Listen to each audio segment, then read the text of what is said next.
ఇప్పుడు ఒక్క ఓటుకి ఎంత పంచుతున్నారు జూబ్లీహిల్స్లో?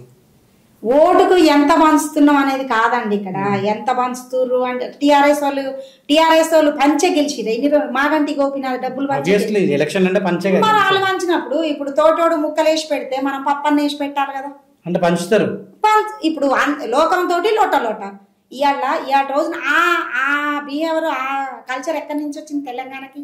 నా చిన్నప్పుడు ఓట్లు వస్తే ఎవడన్నా ఒకడు తాగుబోతాడు ఉంటే ఆయనకు ఒక పావు సార పోస్తే వాడు ఓటేసి. ఎక్కడి నుంచి వచ్చింది డబ్బు కల్చర్? ఎవరు 15 సంవత్సరాల కింద డబ్బు కల్చర్ ఉందండి? తెలంగాణ 2014లో ఎలక్షన్లు వచ్చినాయి కదా. మన తెలంగాణ వచ్చింది 2014 కదా. 2014 కన్నా ముందు ఈ వేలు పంచిపెట్టిర్రు లక్షలు.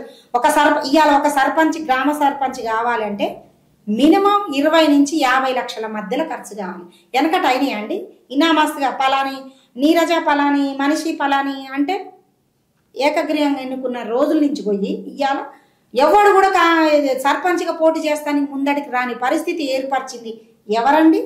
ఎవరు పంచింది? డబ్బులు అలవాటు చేసిన కల్చర్ ఎవరిదా కల్చర్? కాంగ్రెస్ పార్టీ పంచింది డబ్బులు. టీఆర్ఎస్ ఈడ వచ్చి కల్చర్ డబ్బులు ఇచ్చి టీఆర్ఎస్ కాదు, మీకు టీఆర్ఎస్ పార్టీ రాకముందు నుంచే డబ్బులు పంచుతున్నారు.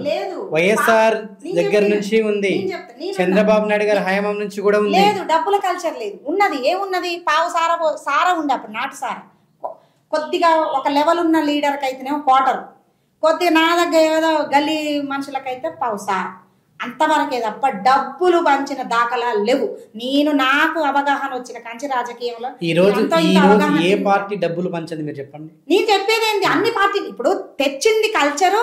కేసీఆర్ ప్రభుత్వం తెచ్చింది డబ్బులు పంచే కల్చర్. ఓటుకు నోటు అనేది ఓట్లకు పంచింది అండి డబ్బులు. ఓటుకు నోటు పంచని ఆ కల్చర్ తీసుకొచ్చి నేనేమంటున్నా, ఇయ్యము అనట్లే. నేను ఆ కల్చర్ తెచ్చింది ఎవరు? ఆ కల్చర్ని తెలంగాణకు పరిచయం చేసింది ఎవరు? తెలంగాణ ప్రజలకు డబ్బు అలవాటు చేసింది ఏ పార్టీ? మీరు గుండె మీద చేసుకొని చెప్పండి. కాంగ్రెస్ ప్రభుత్వం డబ్బు పంచిందా? ఎప్పుడు పంచాలి డబ్బు?